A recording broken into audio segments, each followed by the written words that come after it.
नमस्कार. डेस्टिनी मेकर्समध्ये आपलं स्वागत आहे. दिवाळी दसरा सण मोठा, नाही आनंदाला तोटा असे म्हणतात. दसऱ्याच्या दिवशी लहान मुलं किंवा लहान जे आहेत ते मोठ्यांना सोनं देतात जपून ठेवण्यासाठी त्यांच्याकडे. ही प्रथा का बरं पडली असेल? माझ्या मते ही प्रथा याच्यामुळे पडली असेल की लहानांनी नेहमी मोठ्यांचा आदर करावा. कुठलेही निर्णय, आर्थिक किंवा कुठल्याही आयुष्यातले निर्णय घेताना मोठ्यांना विचारून त्यांचाही त्याच्यात सहभाग असावा. त्यांच्या अनुभवाचे बोल जे असतील ते आपल्याला त्याचा फायदा होईल अशा प्रकारे त्यांचाही सल्ला घ्यावा, याच्यासाठी ती प्रथा असेल.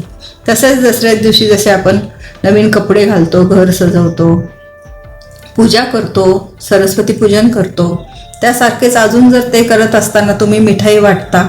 त्याचबरोबर सरस्वती पूजन बरोबर जर कुणाला तरी, विद्याची देवता सरस्वती आहे, तर कुणाला तरी स्टेशनरी वस्तूचं दान किंवा कुणाच्याही शिक्षणाला मदत हे जर केलं तर माझ्या मते दसरा अजून चांगला साजरा होऊ शकतो.